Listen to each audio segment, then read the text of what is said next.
Good morning, good afternoon, ladies and gentlemen. A warm welcome back to our seminar. So thanks again for joining for the second day of the web seminar today.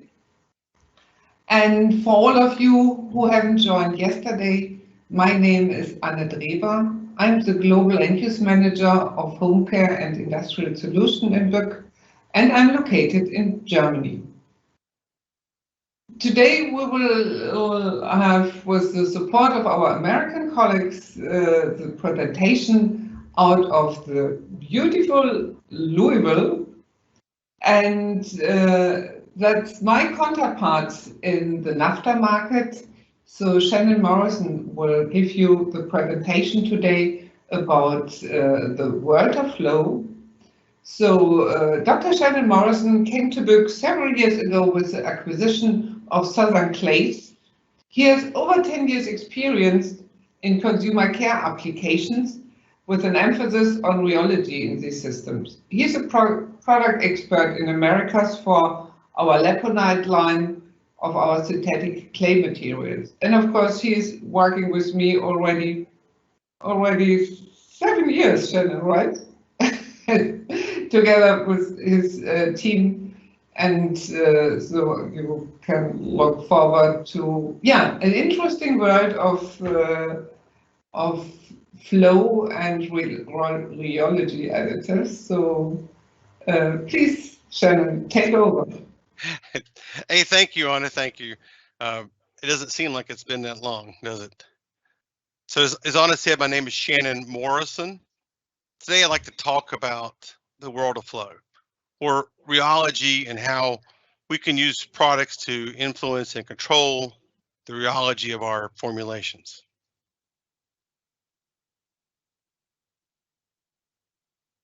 Oh.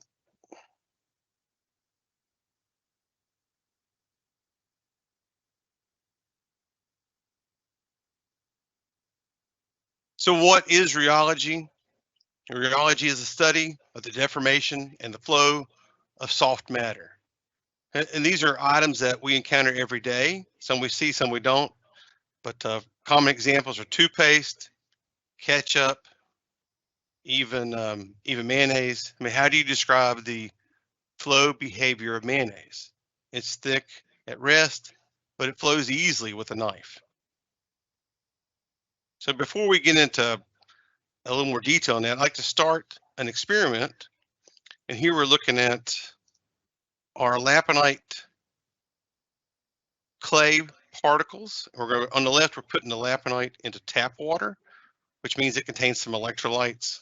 On the right, we're going to put it in demineralized water or distilled water, so it has few or no electrolytes.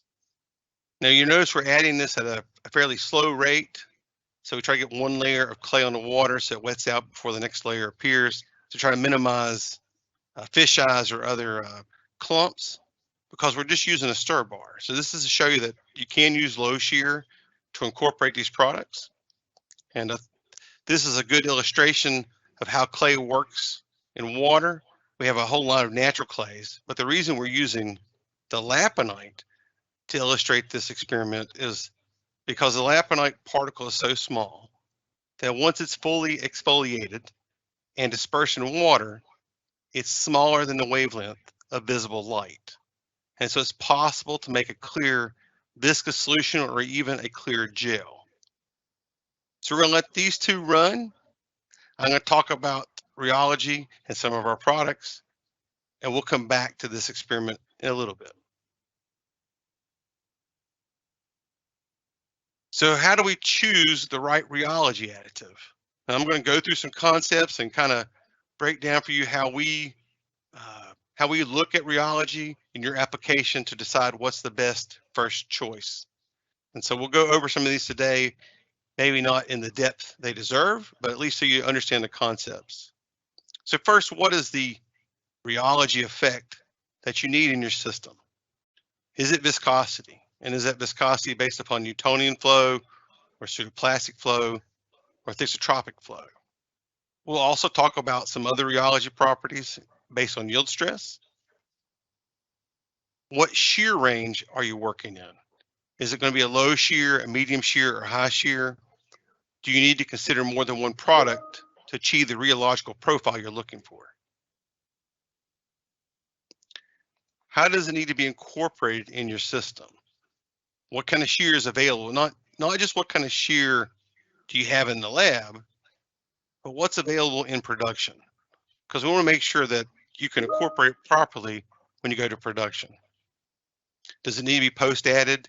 Do you need a material that's already pre-dispersed in a liquid?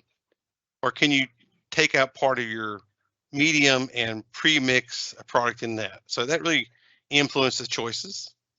And lastly, there are other formulation constraints, things that we can't go into fully today, but like, does it need to be transparent?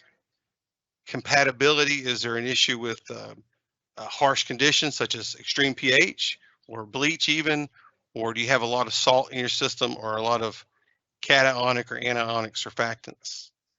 And the regulations we definitely can't go through today, but there are always regulatory concerns too. Does it need a certain compliance for your product?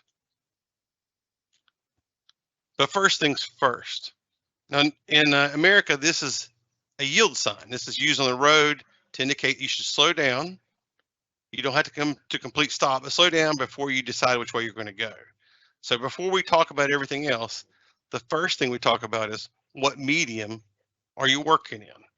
Is it an aqueous system or is it a solvent system? And is it a polar solvent or is it an oil?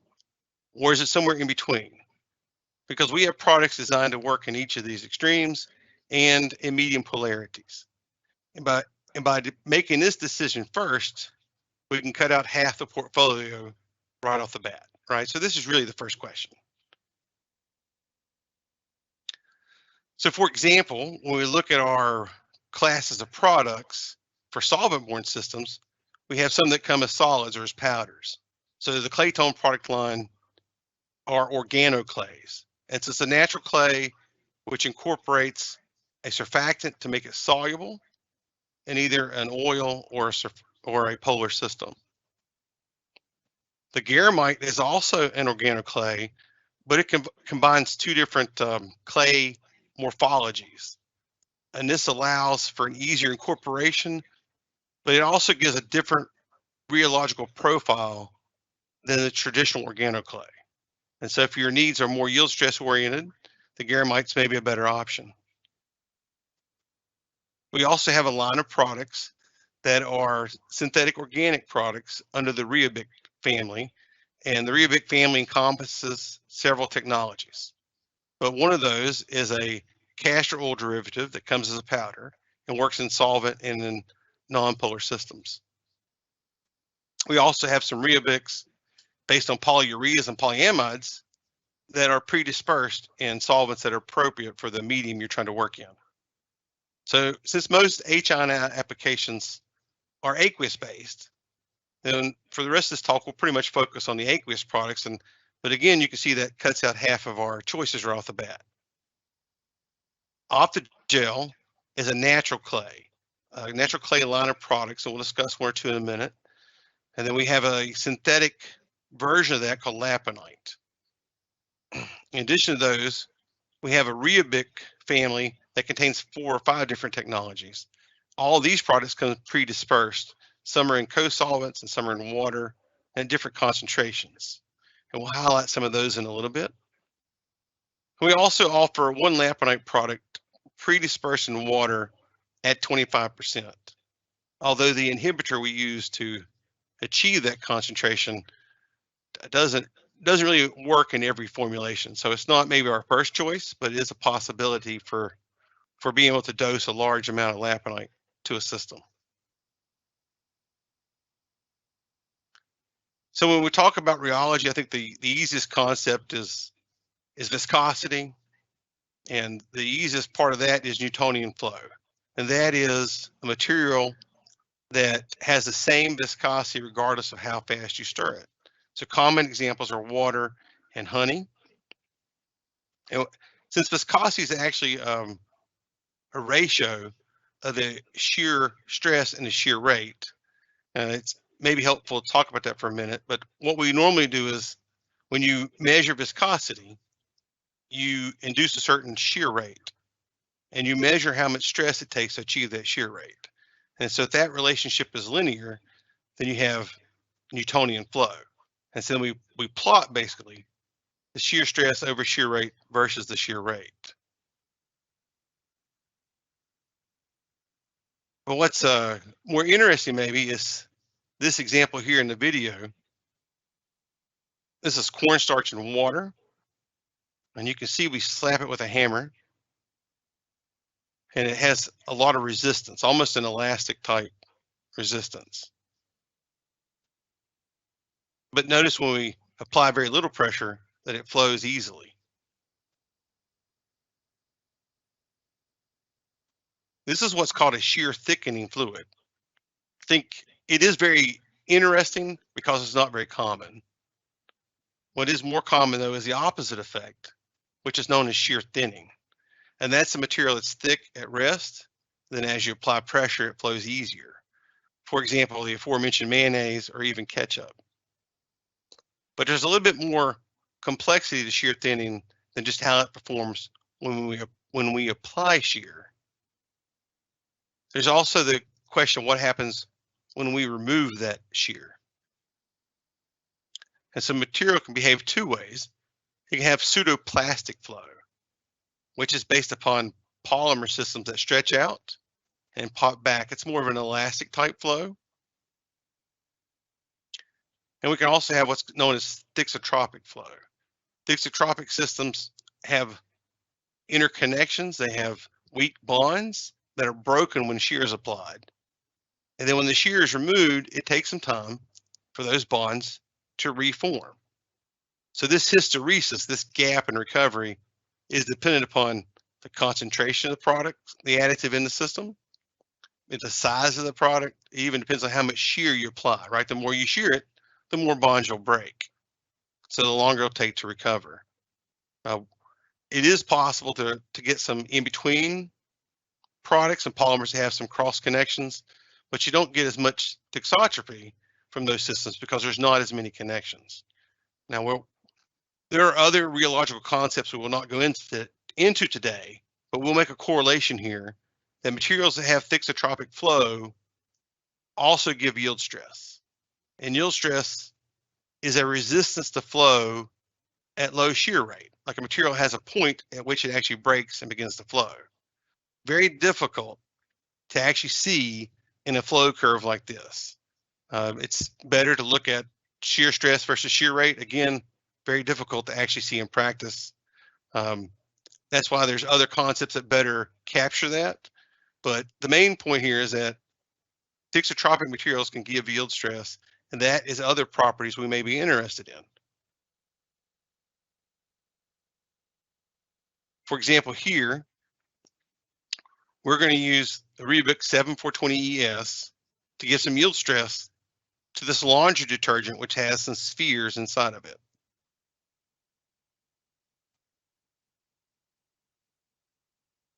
And we can see at 1% additive, we have suspension and we have flow.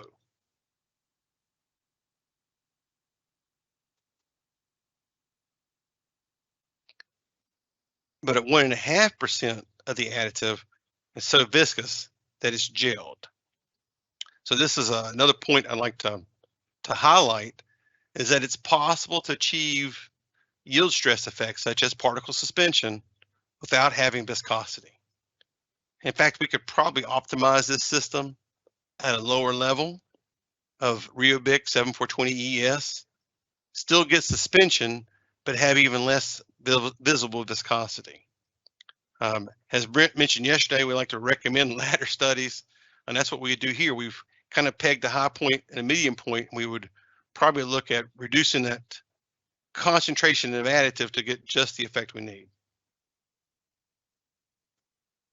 Another benefit of yield stress is surface cling. Now here in this example, we're comparing a gum to a clay. So this is the polysaccharide.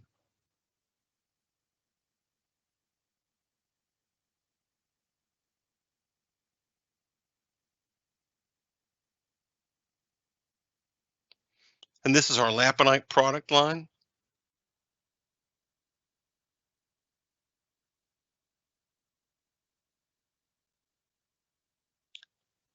All right, so the reason we may be interested in this is, say we have a cleaner with a very strong acid, but we like to reduce the strength of the acid so it's maybe safer to use when we're environmentally friendly.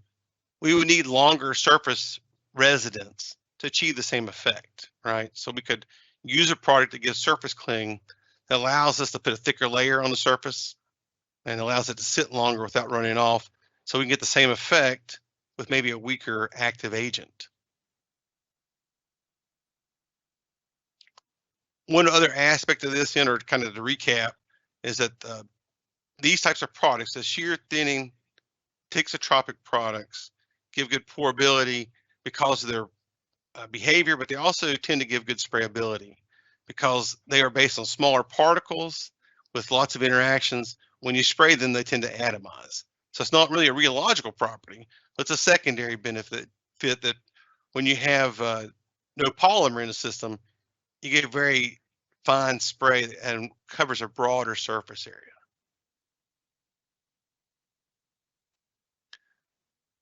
The last of the concepts I'd like to talk about is the shear range. Now, this is a construct of ours.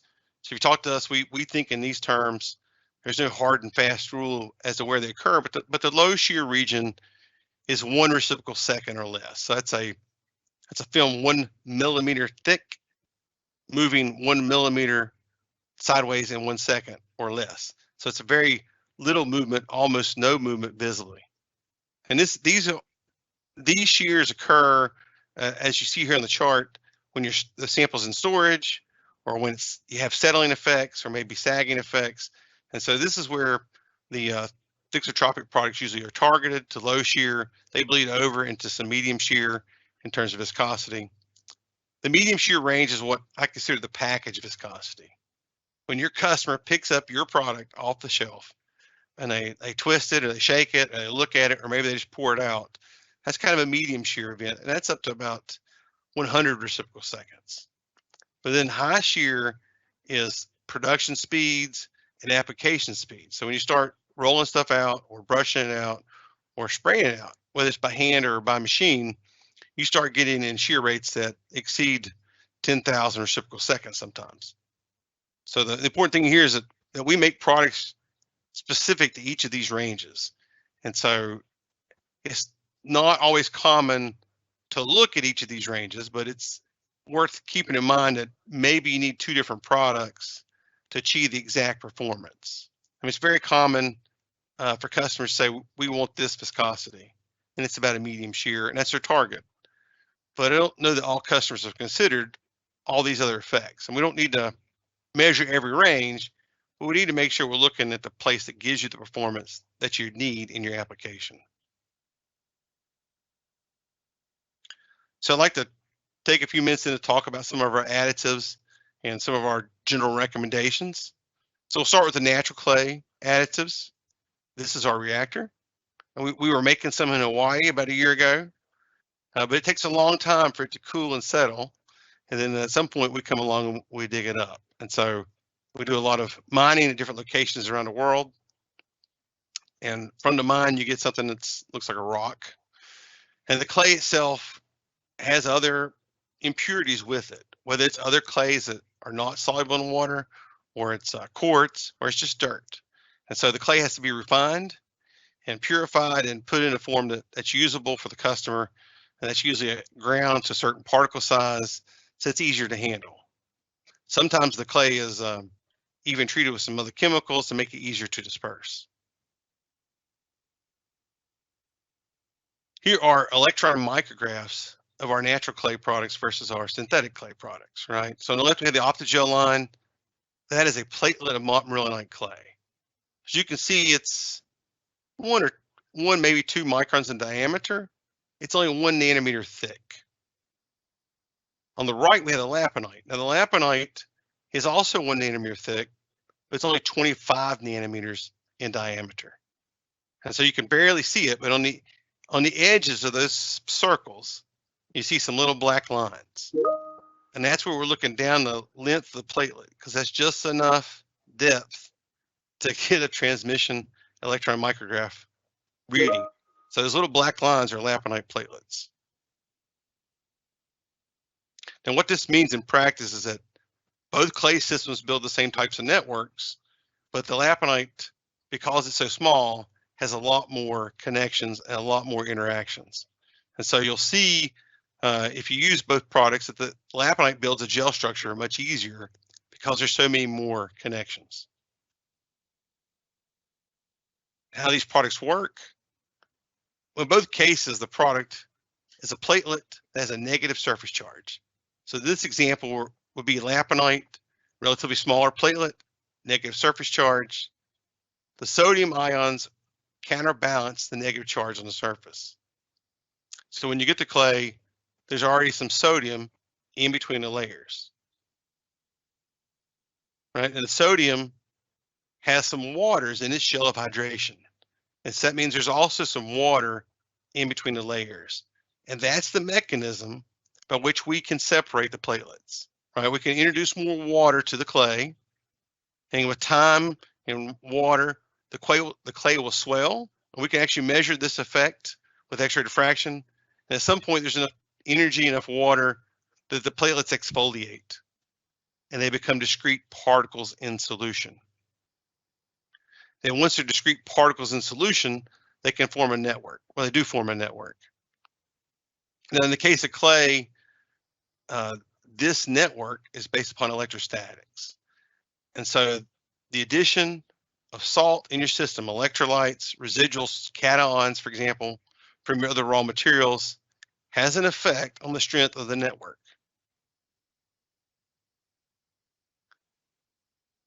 If we were looking at natural clay, not only would we see a much larger platelet size, we would also see some calcium in place of some of the sodium. Now, sodium is much easier to separate than the calcium based.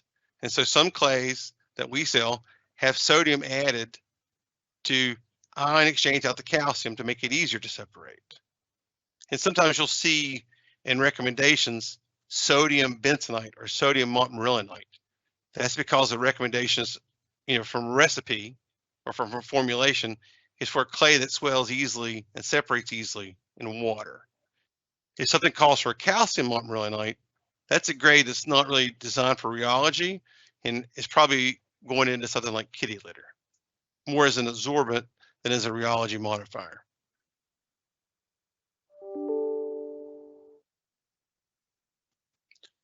So when we look at our natural clay product line, our first two recommendations are usually Optigel CK and Optigel WX. And the CK is a clay that comes out of the ground pretty pure, actually. There's not a lot of impurities, doesn't require a lot of processing. It has a slightly gray color, but in most formulations, that does not cause an issue because the other components overshadow that color. The Optigel WX is actually an organic clay, or is organically modified. So it's a clay that has an organic added to it to enhance the rheology. And in the case of Optigel WX, this is our, for the money, the best product for like particle suspension, right? It also has a very strong resistance to low pH, as we'll talk about in a little bit. So if you're talking about acidic systems, natural clays, this is our go-to product. Here's an example of us using the Optigel WX in a formula. This is a all-in-one car polish. So it incorporates an abrasive to grind the surface smooth. Then it has some of our waxes to leave some surface protection.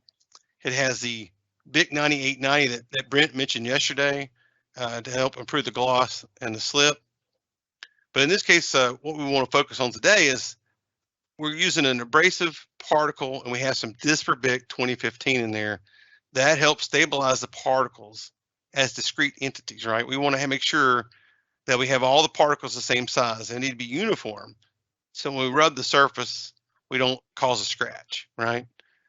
But the better job you do of dispersing a solid as discrete particles, although it'll take longer to settle, it will hard pack. And so the more critical it is to have an anti-settling agent in there. And so you can see we're using the Optigel WX at 1.2% to stabilize the particles. You can see on the image to the right, on the left side, there's no Optigel WX and the particles have settled. and they probably hard packed, so we cannot just stir them and reintroduce them. But on the right, using the off-the-gel WX, we have a perfect suspension, no center reaming, so perfect. When it comes to Lapinite, again, this is a synthetic product. Because it's synthetic, we control the components. It's all sodium counter ions. It's easy to disperse. It's very pure, very consistent. And really, there's two products we start with here as well. There's the Lapinite RD, which is kind of our standard industrial product. It works at a range of pH. You can go a little bit below pH 5 depending upon your acid system. It works well up to pH 13. It also works very well with other polymer-based thickeners, right? Anything that has a polarizable segment, it can interact with and give you kind of a hybrid rheology. So if you want to dial in your rheology or give a little boost to something you're already doing, it's an excellent choice to do that. The Lapinite EP is similar to the optical WX, and that contains an organic additive to enhance the rheology. This is also very good at particle suspension, but I think it is probably our best product at vertical surface cleaning. If you need to put a half-inch layer on a vertical surface, this is the product to do it.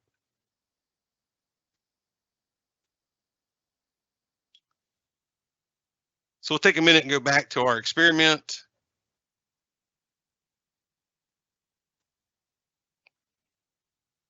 We can see on the left that the 3% Lapinite in tap water is already gelled. Actually, it's not perfectly clear, and that could mean that it still needs to exfoliate some, and maybe it sits overnight, it'll clear up.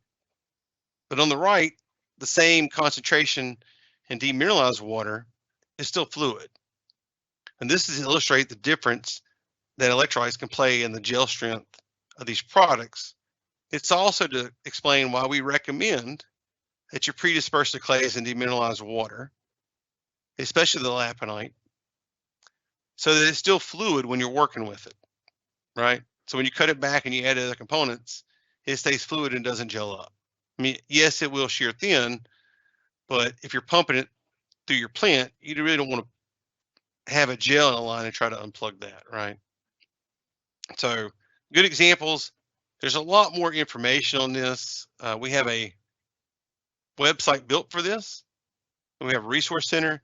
It has a larger video and has a bunch of smaller videos showing Lapinite, these same two experiments, but also in hot water. What happens if we dump it in? How does it look under high shear? There's a very extensive FAQ, frequently asked questions, that's also on that website. I believe that while I'm talking, you're being sent this link right now in the chat.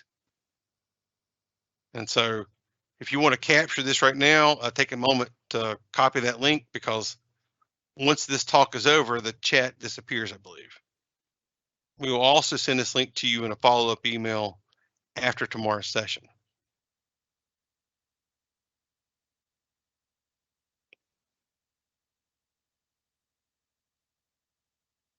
Now, the majority of what we do with clays is based on rheology, but I would like to talk about one other concept that we can do with clays, and that's called a Pickering emulsion. And that's when a solid inorganic particle is used to stabilize two immiscible liquids. In essence, we're taking surfactant out of a system to stabilize an oil in a water, or even a solvent in water, right? There's a lot of literature on this, but in this case, we're illustrating Lapinite on the surface of an oil droplet in water. These are pretty easy to use. We've done this in several systems. One example is we use Lapinite EP to stabilize 20% perfume oil in water. So on the left, we see a sample that's 20% perfume oil, about 1% Lapinite EP, and the rest is water. The jar is inverted to show you that it still flows. Okay, well, we can take this Pickering emulsion and we go back to the experiment we just did with a 3% Lapinite in water, right, that we know will gel. And so we take this Pickering emulsion and we can incorporate it into that gel structure, right? So we had the 3% Lapinite gel. We added 15% of this Pickering emulsion. We now have a gel that's 3% perfume oil, about 3% Lapinite, and the rest is water. And so this this system will evaporate over time and just leave behind a residue of clay powder on the bottom of the jar.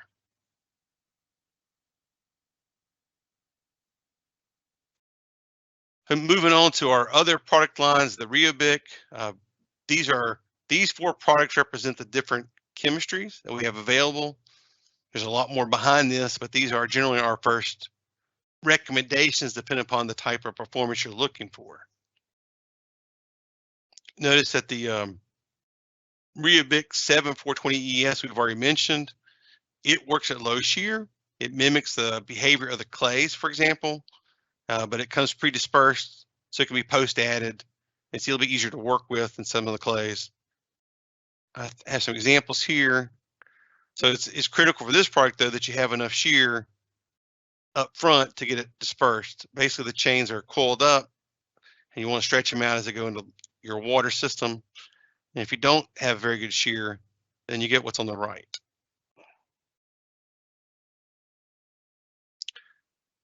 This can also be used to make clear gels in water, although it needs a little tweak to the polarity to kind of match the product. And here's where I should mention that we had this same chemistry with different polarities for medium and low polarity systems. So it's also possible to make clear gels in pretty much any liquid, but you have to dial in the polarity a little bit to match the product. The other good news about this product is it works at very extreme pH, so down to pH 1 and up to pH 11. The interaction of this molecule with itself is based upon hydrogen bonding. So unlike the clay particles, it's not affected by electrolyte or salt concentration. And here's an example of a formula used in this product. Here we have a liquid laundry detergent where we want to stabilize an encapsulated fragrance. And you can see we're using, this is line 11 down here, the Reabix 7420 ES at 0.3% in this formula. Here's a photo of the formula on the left without the capsules, without the additive. In the center, we have the capsules, no additive. And you can see that there's some creaming at the top of the formula where the capsules have risen up and have formed at the top because they're floating. And on the right, we have the same system with the capsules and the Reabix 7420 ES. And you see we have a very uniform distribution of the particles. It's not quite as transparent, but it's close.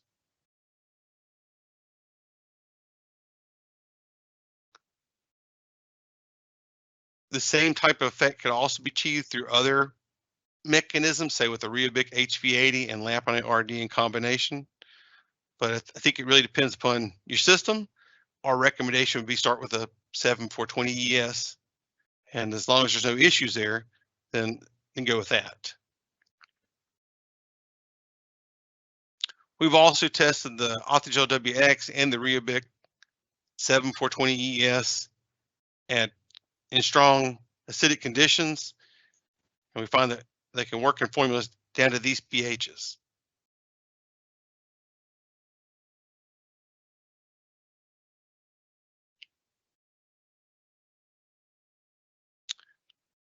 We also make a line of products that are associative thickeners. I've already mentioned them a little bit, but I'll talk about how they work. Associative thickeners are polymers where the center of the polymer or the majority of the chain is hydrophilic, so it likes water, but the end caps, the functional groups on the end, are hydrophobic. And so when you put them in an aqueous system, the hydrophobic ends search out other hydrophobic surfaces, whether it's other polymer chains or some other component in your system that is hydrophobic. And so you form a network. Again, it's weak bonds, but compared to like the clays and the Reabix 7420 ES, there's not enough bonds to see significant yield stress. You do get some, but it's not per weight, it's not as significant. And there's two products we generally recommend for these type of applications, the Reabix H7625EF and the Reabix HV80. And I'll show you an example here. We just took some commercial fabric softener and we've added, in this case on the left, we've used the H7625EF and we've used the Reabix 7420ES. Same thing on the right. And we just see at a low concentration, we see a big boost in the viscosity. So it's possible to use these to thicken or even improve the viscosity of your liquid fabric softeners. It really depends upon the polarity of the surfactants you use in those, which product works best.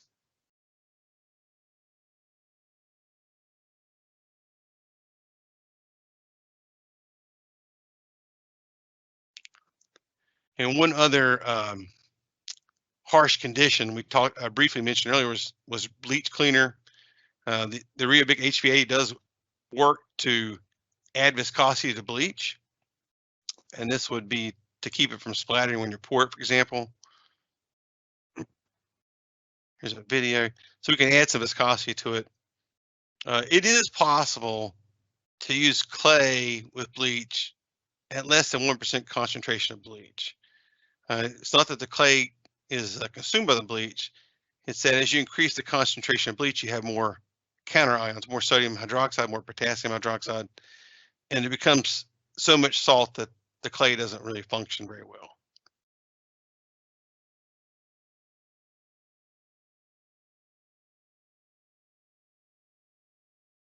So to kind of recap then, our product portfolio covers a lot of different technologies.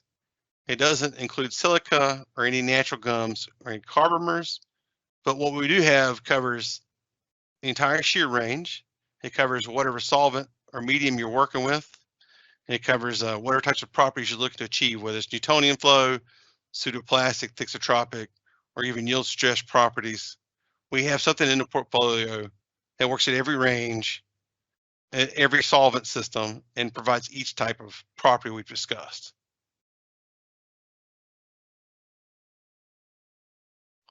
We also try to put out some selection guides to help make these decisions easier. There's a couple of different versions. For example, this is just low shear range additives. So we're talking about low shear, primarily yield stress type properties. This is a selection guide you can use to try to see which product category to start with.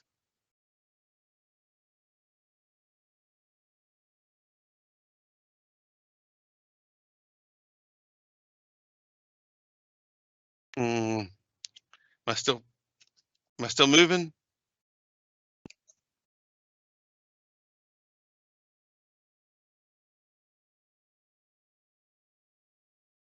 We also have a selection guide in our cleaning products brochure. We have charts there, but one related to rheology is this one. Because cleaning products are almost always aqueous, we've tried to break the chart down by pH range and what rheological effect you're looking for. And so the first choice is in bold, and that's our first recommendation, followed by a second or third recommendation.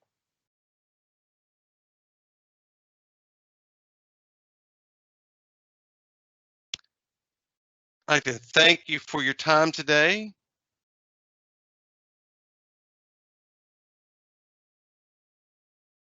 I think, Anna, we have time for a question or two. Yeah, thank you, Shannon. That was lots. It's a huge world of flow.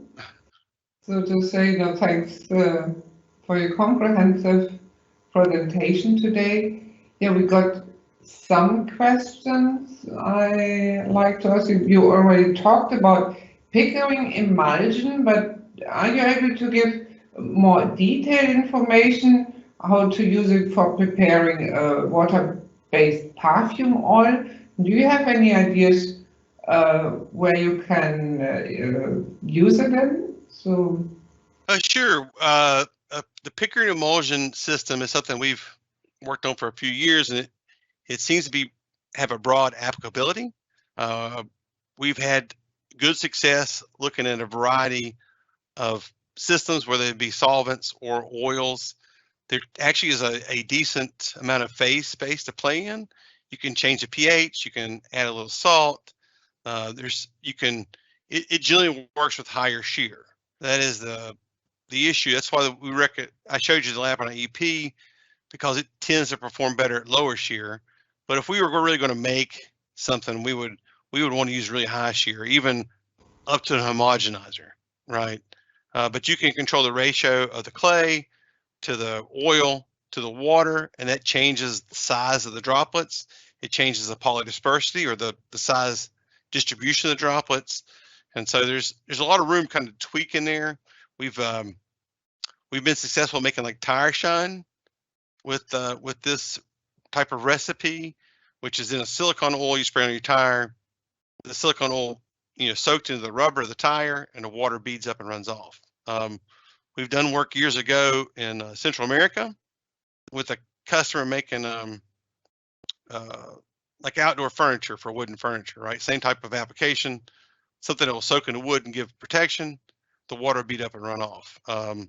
Perfume's another area which I mentioned, and so a perfume can be very polar or very non-polar, and so it really depends upon which perfume you're talking about, maybe what's the best way to approach it.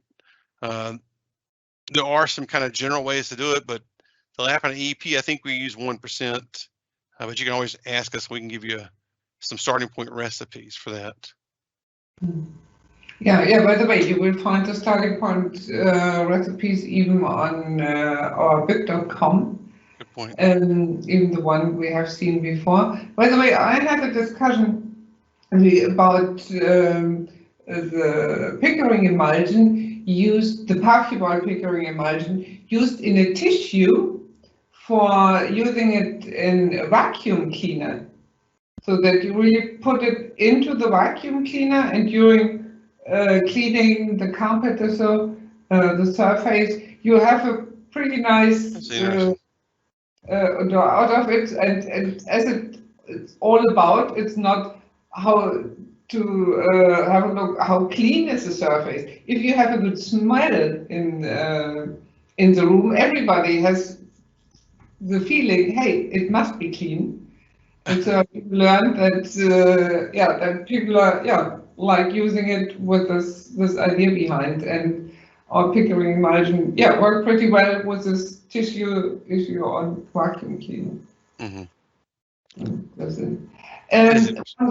Sorry. No, I said it is an interesting concept. Yes. Okay.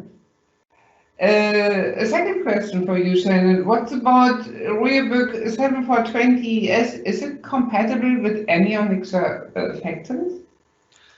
Yes, I think the Reabix 7420 ES, that family, has very good compatibility with surfactants, because the mechanism is hydrogen bonding. It is not really affected by the polarity or the charge of the other components. So the salt doesn't affect it. Anionic surfactants don't really affect it. Cationic surfactants don't affect it. So there are phases there where the clay doesn't play very well that the Reabix 7420 ES does play very well.